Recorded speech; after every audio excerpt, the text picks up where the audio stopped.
El ciclo de conferencias Ciencia y Desarrollo.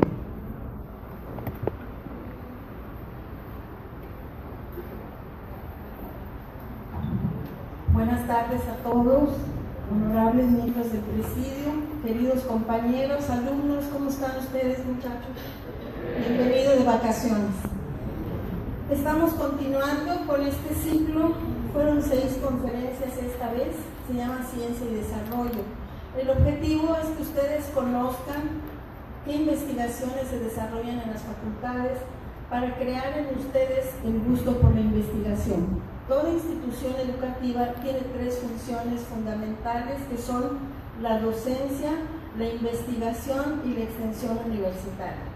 Sobre todo la investigación tiene especial importancia porque a través de ella se genera el conocimiento. México es un país muy rico en investigaciones y a veces cuando pensamos en investigación nos remontamos a la biología, física y química, pero también hay comportamientos sociales, educativos que hay que investigar. ¿Cuál es el objetivo de esto? Desarrollar una mente profesional, que es lo que quiero que tengan ustedes, muchachos. Yo estoy convencida de que los estudiantes de esta preparatoria 3 son sumamente inteligentes y lo único que les falta es educar un poquito más su mente.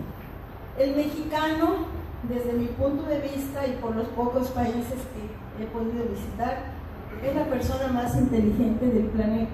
Nos falta nada más un poquito de disciplina. Si fuéramos un poquito más estudiosos y más disciplinados, seríamos la potencia número 1 del mundo, porque les repito, genómicamente, por herencia, descendemos de grandes culturas, somos sumamente inteligentes. Entonces, la preparatoria, teniendo esta materia prima que son ustedes, de gente inteligente, les queremos contribuir con un pequeño grano de arena, dándoles a conocer grandes investigadores, como es el caso del doctor Raimundo, que lo ven muy joven, pero tiene doctorado en economía, es un hombre muy inteligente, muy sencillo, muy capaz, y sobre todo quiero que sepan que es una de las facultades más difíciles y a él se le hace muy sencilla por lo inteligente que es. Espero que disfruten su conferencia y Raimundo, te agradezco con todo mi corazón que estés aquí, bienvenido. Muchas gracias.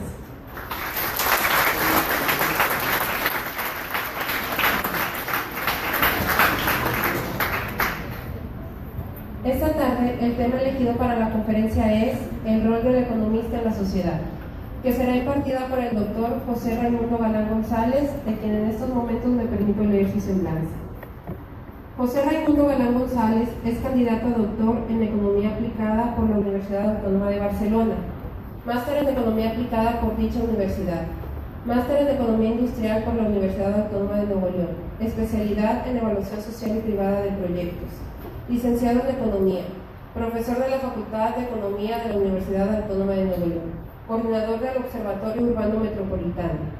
Ha realizado más de 40 proyectos, tanto públicos como privados, en materia de evaluación de proyectos, estudios de mercado, investigaciones aplicadas, en particular en temas de economía regional, urbana, transporte, proyectos de salud, vialidad, electrificación, residuos sólidos y agua potable. Solicito a los integrantes del presidium pasar a sus lugares para escuchar atentos la ponencia del doctor.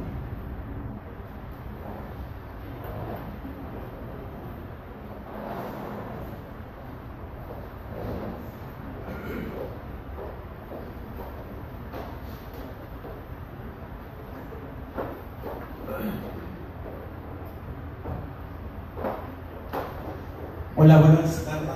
Hablando bajito. Disculpe, pero tengo el trauma de maestro, entonces me tengo que estar moviendo para todos lados, no puedo estar sentado. Muchas gracias, Linda, por invitarme. Muchísimas gracias. Buenísima persona. Es una excelente directora, supongo, porque si es como directora, como es de ser humano, debe ser la mejor directora que hay en la universidad. Muchas gracias, Linda. Y gracias a todos ustedes por la invitación. Tenía una duda de qué iba a hablar, porque le decía, Linda, ¿quieres que hable como director y para tratar de vender mi facultad, no la Facultad de Economía, o hablar como Raimundo, el investigador? Entonces lo que hice fue pues tratar de ver esas dos cositas y un poco alguna recomendación. Pues digo, tengo como 22 años dando clase ahí en la facultad, entonces pues algo de lo que he aprendido como profesor, como secretario académico que fue un tiempo, y pues como director para alguna recomendación de qué les pudiera interesar estudiar en el futuro. Miren, la primera parte voy a hablar un poco, bueno, estos tres, ¿no? ¿En qué piensas cuando hablan de un economista? Cuando hablan de un economista, ¿qué pensarán? ¿Será algún profe ñoño loco que está encerrado ahí en la autónoma? Sí, tenemos varios de esos. Pero también puede ser un político, alguien que tiene mucha lana, alguien que trabaja en la Bolsa Mexicana de Valores. Pues como que nos metemos en casi todo. Entonces, la primera parte es, ¿qué serán estos tipos? ¿Dónde está economía? ¿Estará en FACPI o dónde estará? Porque también a veces piensan que es una carrera que está metida en otra facultad y pues no, tiene como 60 años, pero somos chiquititos, somos 419 alumnos en licenciatura y son 520 en total ya con las dos maestrías de doctorado. Es una escuela pequeñita que está en Mederos, pero toda la vida tiene 10 años ahí en Mederos. El resto de la vida se la pasó en el centro, en la Loma Larga, ahí escondiditos, solos, raros. Tenemos 10 años que estamos en un campus y eso a mí me gusta mucho porque, como dijeron hace rato, soy un economista que trabaja muy multidisciplinario, trabajo con arquitectos, con ingenieros civiles, con agrónomos, con biólogos, y eso es muy interesante. Eso es lo que me gusta más de la universidad, que puedes aprender de muchas áreas. De hecho, casi todos los que han venido en las conferencias he trabajado con ellos, con Acuña, con el doctor Limón, pues con Alcocer obviamente. Entonces, por lo mismo, ¿no? De que la economía tiene que ver con muchas otras áreas. Bueno, lo segundo es a qué me dedico. He fregado algo aparte de ser director, ¿no? Entonces, en la economía, ¿qué es lo que hago? Y el tercero, pues es como ya estoy viejo, pues también puedo empezar a dar consejos. Que es lo que creo que puede servirles para tomar algunas decisiones en el futuro, ¿no? Entonces, un poquito de esto es ¿qué piensas cuando piensas en economista? Pues te ven la Bolsa Mexicana de Valores, gente histérica comprando y vendiendo acciones, cotizaciones, cómo determinan los precios de las acciones, suben, bajan, están todos histéricos, tratando de ver qué onda con el tipo de cambio. Se dice, manda un tweet Trump, de repente sube el tipo de cambio, luego baja, hay mucha especulación detrás. ¿Cómo funciona? Sí, una parte de eso puede ser un economista, puede tratar de explicar el comportamiento de las acciones, que es el pedacito de una empresa que depende de muchos factores, de la inversión que está haciendo esa empresa, de lo que piensa hacer en el futuro, pero también qué pasará si gana tal o cual candidato en México, o qué pasará si Trump de repente dice que no seguimos en el Tratado de Libre Comercio. ¿Qué pasa con todo eso? Entonces jugamos un poco con las proyecciones con el futuro.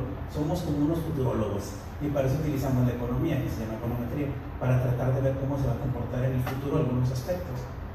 También obviamente todo el año estuvo de moda y sigue estando de moda el Telecán, el Tratado de Libre Comercio. Bueno, tiene que ver muchísimo con la facultad.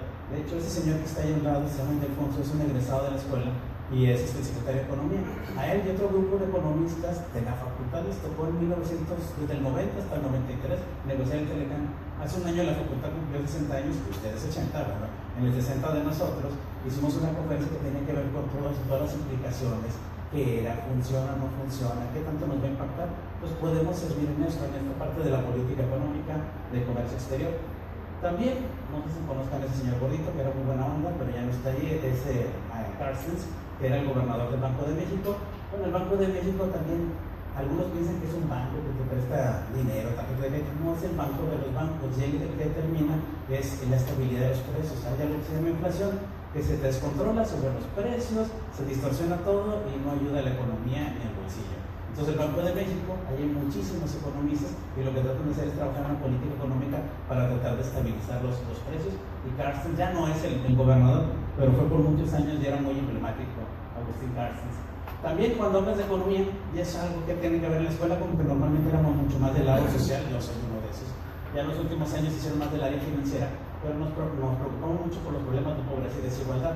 Entonces, tenemos muchos estudios, hay profesores especialistas en el área laboral y en el área de pobreza, pues para ver cómo debían ser las políticas de CEDESOL a nivel federal o estatal. Hemos trabajado muchísimo con CEDESOL, CEDATO y CERVO con proyectos muy específicos para disminución de pobreza y políticas muy específicas para ello. En eso sí podemos trabajar también los economistas. Pero de repente aparecen estas cosas que tiene que ver un economista con un gasoducto, con una carretera, en un hospital, con energía eólica, con los congestionamientos o desarrollando una ciudad. ¿Qué tendrá que ver un economista con esto? Pues bueno, hay algunos locos entre ellos que nos dedicamos a esas cosas. Tratas de ver, pues qué eso cuesta. Todos necesitamos un hospital, necesitas una carretera, te cae gordo estar congestionada en el congestionamiento, todos los días lo ven allá afuera, que el camión se tarda un montón, que el metro no llegue, que vaya muy lleno, que viva tan lejos y que no tengo más opción porque la casa donde vivo la que pueden pagar mis papás, porque cuesta 200, 300 mil pesos. Yo quisiera vivir aquí, pero tengo que vivir a una hora de aquí, me tardo 1 o 2 horas para llegar a la prepa y regresarme. Eso es dinero. Eso lo podemos cuantificar y eso sirve porque podríamos ver cuánto vale esa cosa y qué podríamos hacer con ese dinero. Y ahorita les platico un poquito más de eso, pero los economistas de alguna forma tenemos que ver con eso. Siempre que exista un bien escaso, pues entonces existirá la economía. Y es un ejemplo muy sencillo que ponía hace rato. Por ejemplo, si vive rodeado de agua potable, ¿cómo la agarras un vaso y estás agarrando toda la agua que tú quieras. Pero imagínate que estás en el desierto, ¿qué quieres hacer? ¿Cuánto estaría dispuesto a pagar por una botella de agua? Todo el dinero del mundo. Claro, pagaría lo mismo por la segunda botella, o sea, no voy a se me quitó la sed. Por la tercera, ya me empieza a doler el estómago. La cuarta, la quinta, ya no la disfruto. Bueno, en la medida que sea más escaso, estoy dispuesto a pagar más. Otra historia es que la pueda pagar, porque depende de la restricción. Entonces es un juego entre la escasez, pero entre más escaso sea un bien, obviamente va a costar más. Pero entonces, en la medida que algo sea escaso, también decía el ejemplo del aire. Vives en un rancho al aire libre, uno lo valora, simplemente respiras, aspiras y está bien. Estás aquí, ves la nata de contaminación y te empiezan a llorar los ojos, tienes problemas en la nariz y en la garganta, dices, híjole, creo que esto me está haciendo daño y tiene un costo, porque a lo mejor tienes que ir a consultar, vas a tener que comprar medicamento, no vas a venir a la escuela, vas a estar 3-4 días en el hospital porque te enfermaste la garganta. Entonces tiene un costo porque es escaso el aire limpio. Entonces ahí puede entrar la economía como muchas otras cosas. Entonces así, todo lo que pueda ser susceptible de ser finito, o sea, casi todo. Entonces, existirá una aplicación que pueda tener la economía, lo podremos cuantificar y ver si hay costos o beneficios, ¿cierto? Pero porque si hay cosas que cuestan casi lo mismo producirlas, tienen precios tan diferentes. Y puse un Xiaomi, que es un celular que se parece bastante a un iPhone 8 o a un Galaxy S9 Edge. Entonces, si se parecen tanto al más nice, ¿por qué este cuesta más barato y este más caro? Pues porque nos gusta hacer las cosas diferentes, nos gusta ser exclusivos y eso de alguna forma lo hace escaso. Entonces, a veces el costo de producir algo no necesariamente refleja el precio que tiene un bien. De ahí puse, porque estamos dispuestos a pagar más por algo que consideras exclusivo. Al hacerlo exclusivo lo haces diferente, es decir, lo haces escaso. Bueno, otra vez esa palabrita de la escasez, que es lo que siempre va a determinar ese precio. Y ahí pongo dos ejemplitos. Uno es como un Atos que es el i10 y el otro es un BMW i3, es eléctrico. Cuesta casi lo mismo producirlos, pero cuesta 8 veces más caro de este lado con respecto al otro, igual los celulares. Entonces la escasez determina toda esta parte. Y eso es un concepto súper básico. El primer día que hablas de economía te hablan de la escasez. Y de eso va todo el juego. Vamos a estar 5 años poniendo gorro con lo mismo, porque eso va a determinar muchísimas cosas. Si lo aplicamos al caso de Raimundo Galán, pues bueno, ¿qué hace Raimundo Galán? Pues las cosas que tenían los signos de interrogación es a lo que me dedico, que a veces es lo menos conocido. Pues una es que soy director, o sea, en parte no estoy aquí, esa es parte de mi chamba. Pero de lo que normalmente hago cuando no soy director es evaluar proyectos. Hace como 23 años casi que evalúo proyectos sociales o privados, y también obviamente la maestría y el doctorado me gustó porque empecé a evaluar proyectos muchos de movilidad, de transporte, del costo de la ciudad, pues quería especializarme en eso y por eso estudié un doctorado en economía aplicada, pero aplicado a lo urbano, a lo ambiental y al transporte. Entonces puse las mismas fotitos de hace rato con el signo de interrogación, pues es lo que me digo, ¿no? Entonces vamos a ver uno de estos, o sea, bueno, ahí está Raimundo hablando de transporte, Raimundo hablando del río Pesquería de la Preservación, que es un proyecto que hicimos ahí con el Instituto de Ingeniería Civil, pero con gestionamientos, carreteras, diseño de ciudades, gasoductos, energía eólica, hospitales, todo eso es evaluar proyectos. Voy a hablar de uno en particular que es el diseño de las ciudades y el gestionamiento. Ahorita en la Facultad de Economía tenemos un centro de investigación, es un área de consultoría. Estamos haciendo 4 estudios para el Plan de Desarrollo Urbano de la Zona Metropolitana de Monterrey. Como decía un poco en la reseña, también trabajé en desarrollo urbano porque tiene que ver con toda esta historia. Entonces nos contrataron para hacer 4 de los diferentes proyectos y estamos trabajando con arquitectura, con biología, con ingeniería civil y economía, ¿no? Entonces parte de lo que nosotros podemos aportar es un poquito esto que tiene que ver con los costos, ¿no? Si se fijan, ese dibujo extraño es el área metropolitana de Monterrey. Usted está ahorita aquí, es el centro de Monterrey.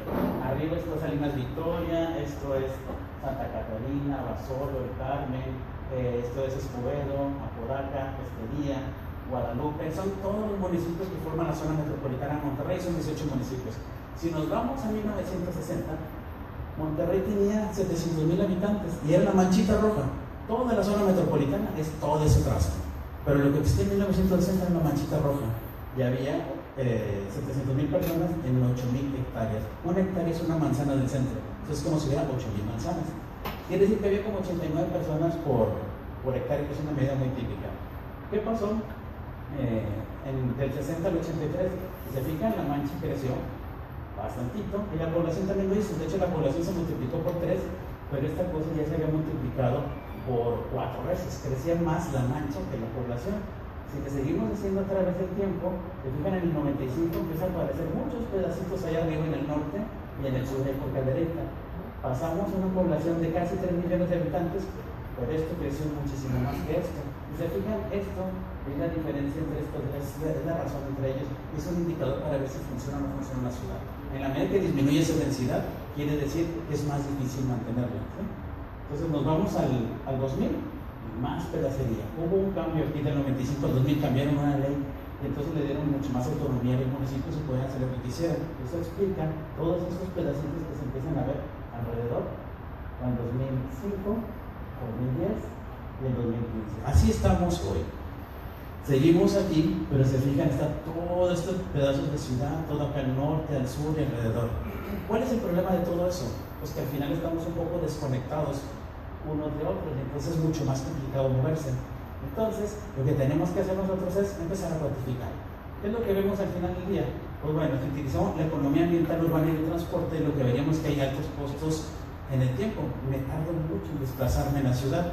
Falta mantenimiento de infraestructura. Hay muchas calles que les falta reparar, que están llenas de baches, y eso implica un costo.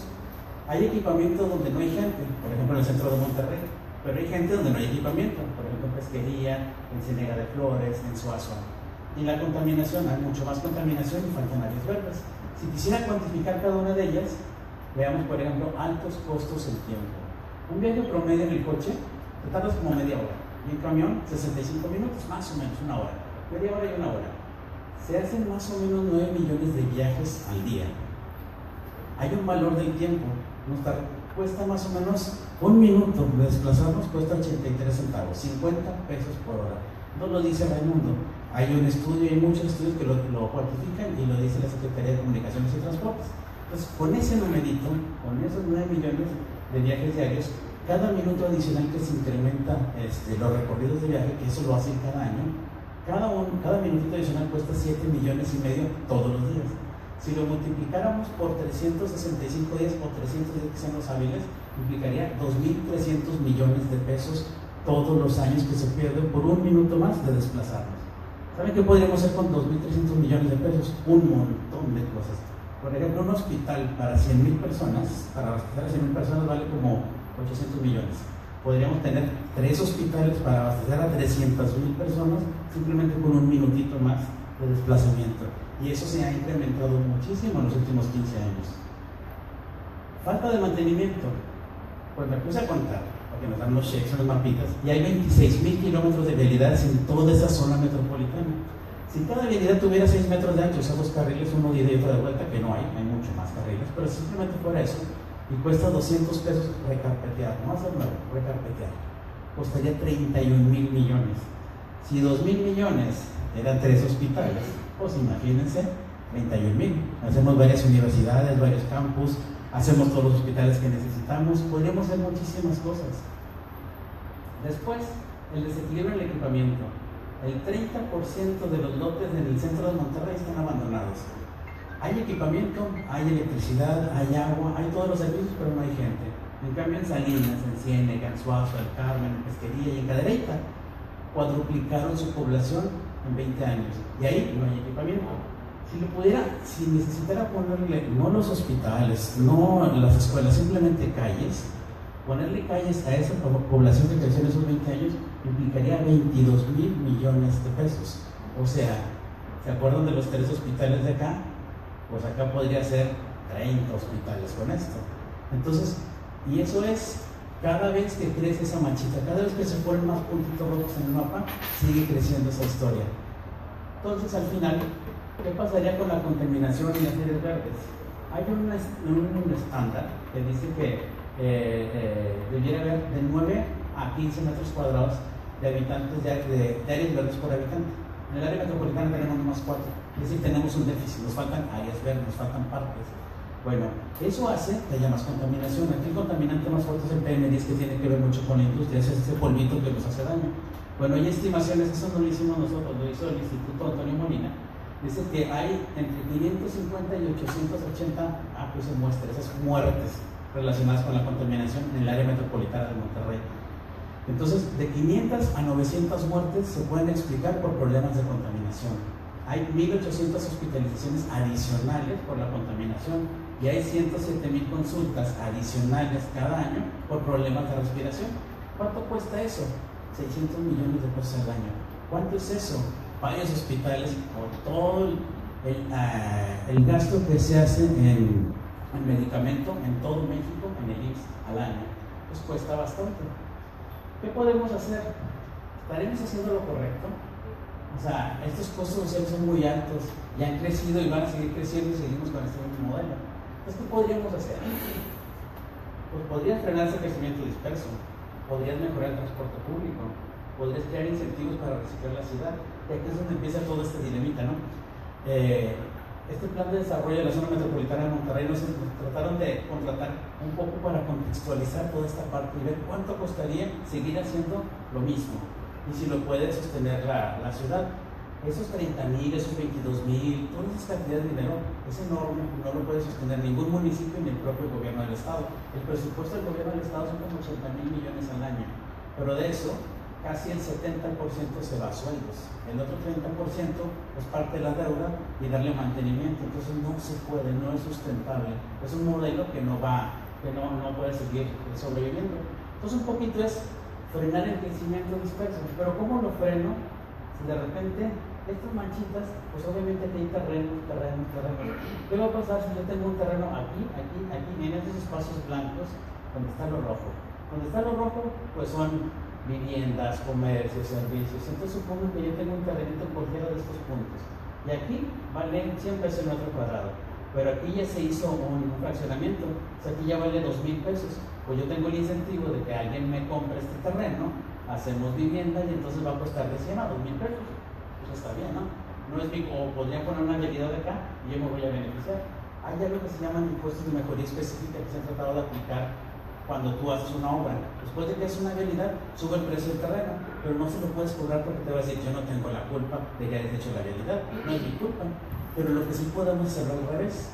Por ejemplo, si aquí dices: aquí no tengo un fraccionamiento, y aquí sí, yo quiero hacer un fraccionamiento, entonces el municipio es Suazo. El municipio puede decir: ¿sabes qué? No te voy a autorizar esto, o te lo autorizo, pero te tendré que cobrar algo para darte el permiso. ¿Cuánto te puedo cobrar? Pues los numeritos de hace rato me ayudaban a cuantificarlo, ¿no? Me podían decir: ¿sabes qué? Si te lo autorizo voy a tener que meter transporte, agua, electricidad, vialidad, toda esta información, y eso me va a costar, pues de perdido, unos 1,000 pesos por cada metro cuadrado que te autorice. Entonces te digo que sí, siempre y cuando tú me pagues esos 1,000 pesos. ¿Pero por qué? Pues si vale 100 pesos, así porque yo sé que va a valer 2,000 cuando tú lo desarrolles. Pues con esos 1,000, pues si te lo autorizo. ¿Sabes que no me conviene? Pues entonces no lo hagas. ¿De dónde se va la gente? La gente se va a estas colonias lejos porque les gusta. Pues obviamente no. Se van porque aquí es donde consiguen las casas que pueden pagar. El problema es que a veces vives aquí, pero trabajas acá. Pues ¿cuánto tiempo vas a hacer de aquí, de tu casa al trabajo? En esos viajes te puedes tardar 1 hora, 2 horas. ¿Cuánto te va a costar moverte?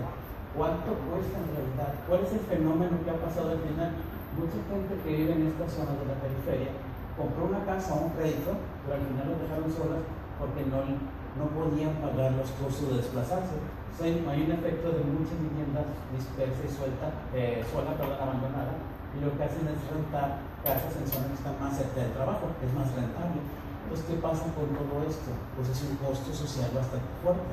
Entonces, una es: podemos frenar el crecimiento haciendo que cobres o que pagues lo que en realidad te vas a beneficiar. Y en eso, para eso utilizamos algo que se llama econometría. Podemos tratar de prever el precio de un terreno antes de que lo desarrolles. Estamos haciendo un estudio que se llama Preciodónicos, y en ese de Preciodónicos tenemos como 5,000 observaciones de las diferentes viviendas. Entonces vemos qué tanto te aporta un cuarto más, un metro cuadrado más, dónde estás ubicado, si estás cerca o lejos de una vialidad. Y entonces, antes de que lo desarrolles, podemos prever cuánto va a costar. Le podemos preguntar y ver cuánto cuesta alrededor, pero también lo puedes prever. Entonces, este modelito lo que te ayuda es para que puedas saber cuánto les vas a cobrar, o al revés, lo último, los incentivos para reciclar ciudad. ¿Cuáles son los incentivos para reciclar? Pues a lo mejor sería deseable que vivas aquí donde hay equipamiento y no hay gente, pero los metros cuadrados están caros aquí. O sea, aquí no puedo hacer una casa de 200,000 pesos o 300,000, que es lo que cuesta meter acá. Pues ¿cómo le puedo hacer? Pues tal vez si lo sigo haciendo acá me va a costar muchísimo darle mantenimiento. Tal vez podría cambiar el paradigma y decir, en lugar de gastar en darle mantenimiento a esto, mejor lo freno y ese gasto lo pongo como un subsidio para que tengas vivienda más barata y accesible y cerca del centro. Pues esos son el tipo de propuestas que estamos haciendo. Como les digo, estamos trabajando en plan de desarrollo de la zona conurbada de la zona metropolitana de Monterrey, y esos son los tipos de instrumentos que podemos utilizar como economistas para tratar de cuantificar estos costos. También estamos haciendo un trabajo del costo de la dispersión. Estos numeritos vienen de esa investigación para el Consejo de Nuevo León porque también van en el mismo sentido, es decir, este modelo de ciudad es insostenible, tenemos que frenarlo, pero si vemos la ciudad cada 3 años o cada 6, entonces tenemos un plan del modelo de ciudad que necesitamos y del costo que implica el mantenimiento. Entonces lo que estamos haciendo es ver qué pasaría en los próximos 40 años. Obviamente es complicado cambiar toda esta historia, por eso lo que aportamos los economistas es tratar de ponerle numeritos como para crear incentivos de que ya no se desarrolle en tal lugar, sino que se desarrolle en otro punto. Entonces, obviamente no va solo, tienes que mejorar el sistema de transporte público, no puedes obligar a la gente a que se vaya en transporte público evitando o dejando de construir vialidades si no tienes un buen sistema de transporte público. Primero sería mejor el transporte público, pero por ejemplo en los montos de inversión que teníamos hace rato, por ejemplo, hacer una línea del metro como esta que tenemos aquí cuesta como 5,000 millones. Imagínense, con cualquiera de estos podríamos haber hecho con 30,000 millones al año, puede ser el mejor sistema de transporte público del mundo, y con eso ahora sí no das mantenimiento, no habilidad, más bien creas un nuevo sistema de transporte público y entonces empiezas a jugar ahora sí con todo el modelito y ya puedes de alguna forma frenar el crecimiento, incentivar el reciclar la ciudad y mejorar el sistema de transporte. De esto hay muchísimo de lo que se podría platicar, porque obviamente tiene muchísimas implicaciones. Tenemos apenas con este proyecto 1 mes y medio, entonces los numeritos apenas están saliendo. Ayer entregamos un avance, está bastante interesante porque nos empiezan a dar ya los valores de las viviendas, las nuevas viviendas, cómo empezar a jugar con esto, y la idea es hacer fideicomisos. Entonces después de este modelito ya tenemos un modelo de ciudad y empieza a ver qué proyectos serían necesarios y empieza a priorizarlos. ¿Cómo se priorizan? Con la evaluación de proyectos, empieza a cuantificar los costos y los beneficios de cada uno de ellos, que a veces la inversión es muy relativa. Por ejemplo, para evitar inundaciones del río Santa Catarina en Monterrey, sería necesario construir represas que valdrían como 10,000 millones de pesos. Y a veces dices, ¿eso es mucho o eso es poco? ¿Es caro o es barato? Pues depende, eso es lo que cuesta. ¿Es caro o es barato? Pues depende de los beneficios. Si evitas un daño mayor de 10,000 millones, pues está bien. Por ejemplo, el Alex costó en daños 21,000 millones de pesos. Si con 10,000 millones evitas 21,000 millones de daño, pues es un buen proyecto, es rentable. El problema es dónde conseguiremos el dinero, ¿no? Pero es otra historia. Es un poco lo que hace la evaluación de proyectos y la economía, es tratar de darle numeritos, poderlo cuantificar y ver ahora sí cómo poder llevarlos a cabo. Y no es un sueño guajiro ni nada raro. De hecho, la Secretaría de Hacienda es la que determina todas estas cosas. Tú haces un proyecto, lo evalúas, ves la rentabilidad y puedes obtener los recursos de Hacienda o de la Secretaría de Desarrollo Urbano y Territorial, la SEDATU, o de CEDESOL. Pues hay fuentes donde se pueden hacer, se pueden aterrizar todos estos proyectos. Bueno, más o menos esto es un poquito de lo que hemos trabajado o de lo que he trabajado en esto. Podría hablar de los otros proyectos de gasoductos, de hospitales, pero la lógica es muy parecida. Es tratar de ver cuáles son los costos y beneficios que generan, no para la persona, sino para la sociedad. También se hacen estudios financieros para la rentabilidad de un inversionista, pero lo importante es desde el punto de vista social. Entonces, creo que con esto podría terminar un poco la parte del Raimundo Economista. Y la otra, pues, son un poco de consejos para el futuro. Tengo como unos 10 años siendo burócrata, o secretario académico o director. Entonces, pues algo sé, casi siempre todos los años íbamos a prepas a dar pláticas de si conviene o no conviene estudiar economía, por qué conviene estudiar economía, es una de las mejores facultades del país, es de las 3 mejores del país y de las mejores 10 de América Latina, y así les podría contar toda una vida, ¿no? Pero no vengo a venderles economía necesariamente, sino si vale la pena seguir estudiando o no. Y bueno, hay muchísimos estudios. Yo creo que en 1954 fue el primer estudio que te demostraba la rentabilidad de estudiar, de seguir estudiando un año adicional, cuántos ingresos más te genera. Se llama una ecuación minceriana, es inmensa. Desde entonces he desarrollado toda una teoría de capital humano y te demuestra que sí, que efectivamente seguir estudiando te genera mayores ingresos en el futuro. Entonces, si me preguntaran, ¿vale la pena seguir estudiando? La respuesta es sí. Ahora, ¿qué estudio? Porque hay de todo. Puedes terminar la preparatoria y ya vas a tener cierto nivel de ingreso. Puedes estudiar la preparatoria, es una carrera técnica, o sea, que sea una preparatoria técnica y el ingreso va a ser mayor. Puedes estudiar una licenciatura y la probabilidad de que el ingreso incremente es más alta. O sea, es probable que ganes más, pero también no necesariamente. De ahí, lo que tienes que ser muy cuidadoso es qué te gusta, pero también qué demanda el mercado. Aquí voy a hablar como un cochino economista. O sea, a lo mejor nos gusta alguna carrera, y si te encanta, si lo disfrutas, va a ser lo mejor y el dinero va a llegar natural. Eso no se preocupe.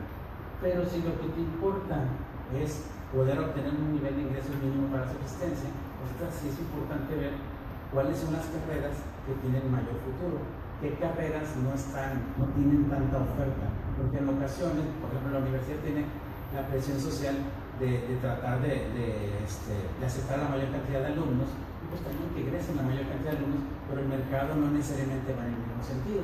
Sí es importante ver cuáles son esas carreras del futuro. No tenemos que ser gurús. En la escuela se han hecho algunos estudios prospectivos de las carreras del futuro, pero también hay una página en la Secretaría de Trabajo y Previsión Social donde viene un estudio prospectivo, pero mucho tiene que ver aquí en Nuevo León, la industria 4.0.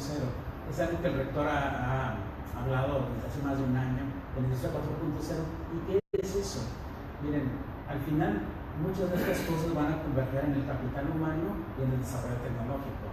Pero en la innovación, en el emprendedurismo, eso es súper importante. Por ejemplo, economía que tiene que ver con la industria 4.0, pues si algo es escaso, va a ser caro. Te conviene desarrollar alguna patente o alguna aplicación, porque obviamente al hacer una aplicación diferente o novedosa, pues vas a tener mayor margen de mercado, vas a ser más rentable y puedes ganar. Entonces, bueno, esta industria 4.0 en economía te da la posibilidad de poder rentabilizar y ver qué es lo que te conviene. Pero si tú quisieras estudiar algo, por ejemplo, no sé si estudiar algo de ingeniería, bueno, ¿qué es lo que más conviene? ¿Qué es lo que está inserto en la industria 4.0? Tiene que ver con todos estos desarrollos tecnológicos. Y en la universidad cada vez ofrecen más opciones en ese sentido.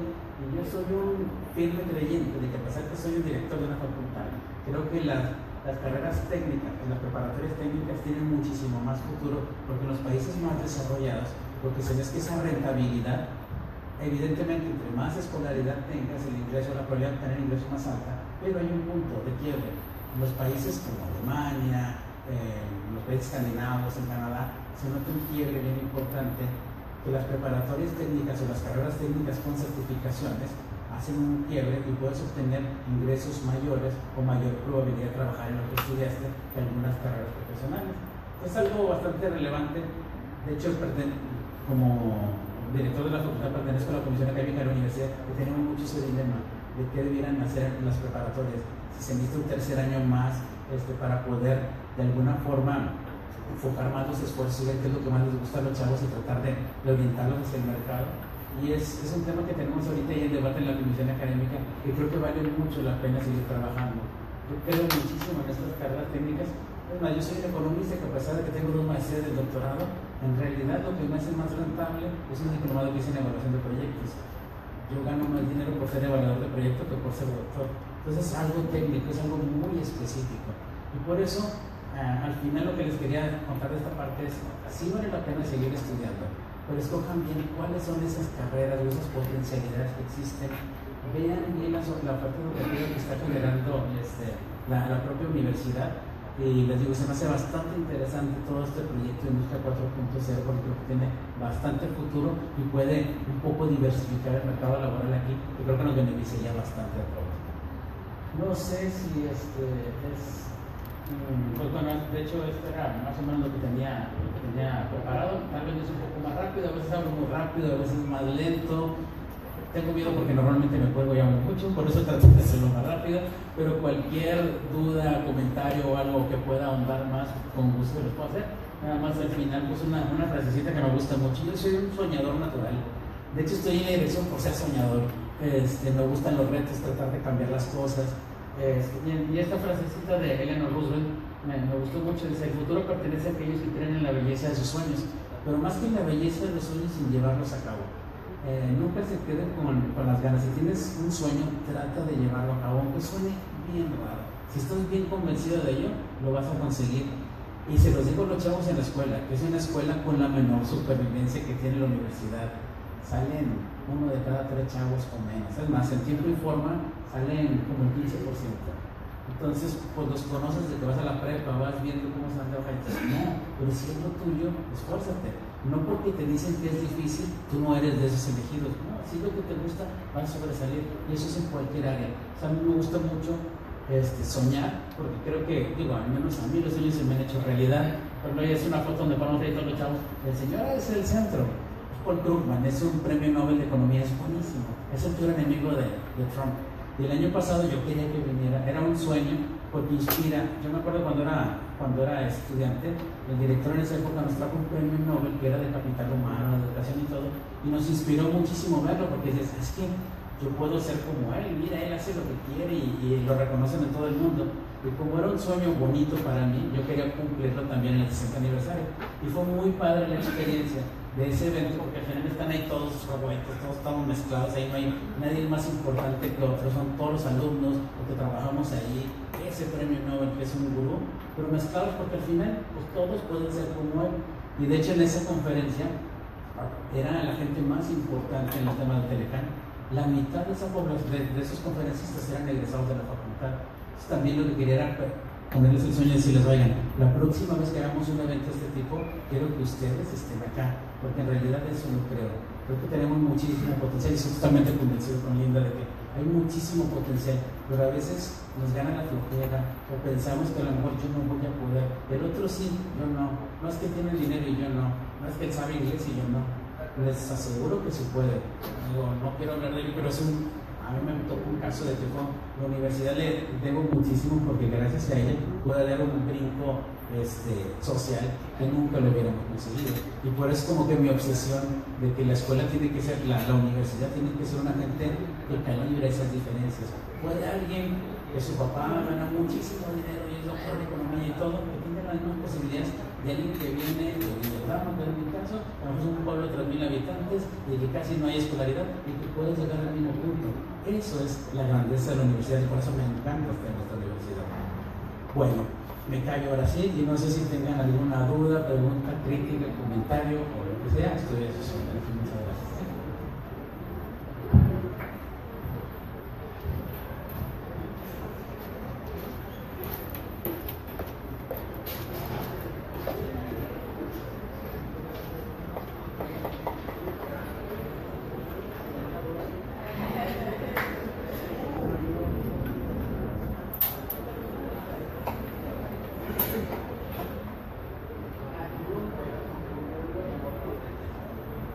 Mi nombre es Magali y la pregunta que tengo es de que a veces no es necesario llegar al doctorado para poder ganar más dinero.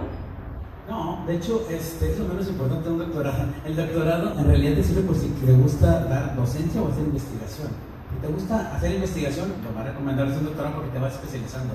Tal vez pasarte una licenciatura o una maestría te puede ofrecer un poco más de ingresos, pero más que de la licenciatura en adelante, más ingresos es mayor conocimiento, quieres profundizar en algo. Lo que es bien relevante es pasar de secundaria a prepa y de prepa técnica a licenciatura. Ahí está un quiebre ahí. No estoy tan seguro, y eso que vengo de una licenciatura, pero no estoy tan seguro. Si la licenciatura tiene demanda en el mercado, es una buena inversión. Si no tiene tanta demanda en el mercado, creo que las preparatorias técnicas deberían tener tienen mucho futuro.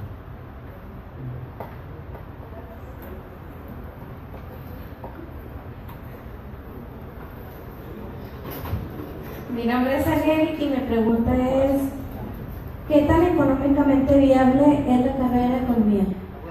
Pues voy a vender mi changarro.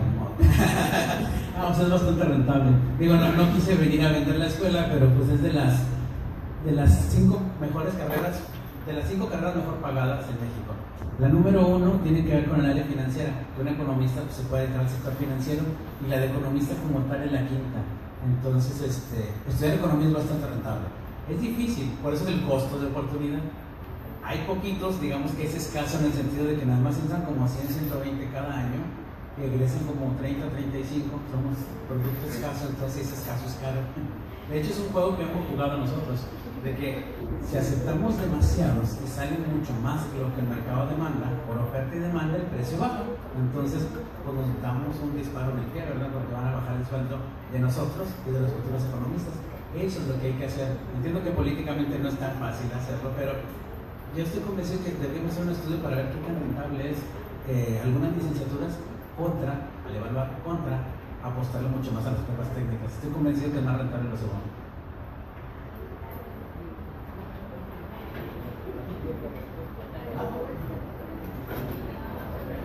Disculpe, mi nombre es Mar. Me llama la atención lo que usted dice, lo de que usted es un soñador. Y quería preguntarle quería pedirle si usted nos podría decir algo así personalmente a nosotros los estudiantes, teniendo en cuenta que, como se me ha presentado verlo, vivimos ya en una sociedad en la que tenemos que sacrificar más como lo que nos gusta por lo que viene siendo el dinero. O sea, yo platico con varias personas y me dicen de que, ¿sabes qué? Vete a lograr una carrera mejor pagada que a lo que tú quieres. Dedícate a lo que tú quieres, pero hazlo en segundo plano. ¿Qué diría usted? O sea, sé que no soy el único que, por ejemplo, no sabe todavía muy bien qué estudiar y que todavía tiene como esa duda de si dedicarme a algo, como usted dice, a lo de economía que deja mucho dinero, o algo que a mí me pueda gustar, pero que pueda no llegar tan lejos. Te voy a hablar como economista y como Raimundo Vera. Como economista, tienes que hacer una evaluación, te vas a dedicar a eso, ¿no? Entonces depende del nivel de vida que quieras, busca la rentabilidad, si hay demanda en el mercado, lo que tú quieras. Pero Raimundo no cuesta. Algo que aprendí en la facultad y que me encanta de los chavos de esa escuela es que si sales y ganas uno de los sueldos mejor pagados, ¿no? Eso es bueno y es malo porque también hace que luego ya no quieras seguir estudiando, pero digamos que en lo bueno consiguen chamba bien fácil y les pagan bastante bien. En lo personal yo ganaría mucho más si no fuera director, si estuviera afuera, pero me gusta, como que sientes que estando adentro puedes hacer cambiar mentalidades o tratar de motivar esa parte. Yo soy un creyente de que hay que hacer lo que te gusta. Estoy haciendo esto porque me gusta, no porque es lo que me da más dinero. Y muchos egresados como que salen con esa mentalidad, ganan sueldos de 50, 80, 100 mil pesos y dejan todo porque se quieren estudiar una maestría, quieren hacer tal o cual cosa, porque tienen la confianza de que ellos valen y que no importa, van a hacer lo que más les guste y van a ser los mejores en eso. Yo creo que si algo caracteriza a estas generaciones milenarias es que son soñadores y lo pueden llevar a cabo. El mercado ha cambiado muchísimo. Antes tal vez ser soñador no era tan rentable, pero ahora puedes desarrollar una aplicación, hacer un invento, tienes tanto acceso a la información que cualquiera puede convertirse en millonario tranquilamente soñando. Entonces, creo que sí, nunca hay que dejar de soñar. Tenemos que comer, hay mínimos que hay que buscar, ¿verdad? Pero sueñen, hagan lo que les gusta. No importa si la economía dice que no es rentable, si a ti te gusta vas a ser bueno en eso. Sé que suena un poco contradictorio, porque tengo que hablar a veces como el papá y a veces tienes que hablar como el soñador, pero no están peleados esos dos mundos. Yo, por ejemplo, me fui a hacer un doctorado para ganar más dinero, sino porque quería aprender más de estas cosas. Y entonces me gusta mucho, me gusta cómo transformar algo, coches estacionados o atorados ahí en dinero, y luego cómo eso lo puedes tratar de bajar recursos para poder hacer algo que es mejor. Y entonces creo que es muy, muy importante nunca dejar de soñar, porque si haces lo que te gusta, vas a ser mejor en eso.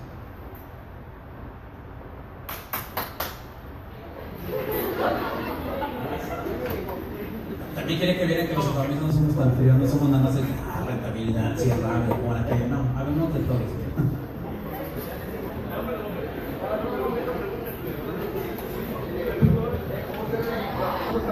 A continuación, el maestro Joaquín Alanis Ramírez, secretario administrativo de la Preparatoria número 3, entregará el reconocimiento a nuestro invitado por su valiosa ponencia.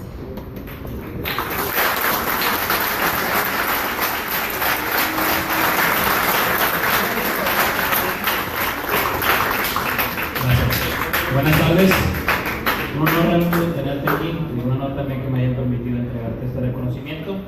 Se lo voy a leer. La Universidad Autónoma de Nuevo León, la preparatoria número 3, Otorga al Dr. José Raimundo Galán González el presente reconocimiento por su destacada participación en el ciclo de conferencias Ciencia y Desarrollo con la conferencia El rol del economista en la sociedad, y firma la maestra Linda Angélica Osorio Castillo, nuestra directora.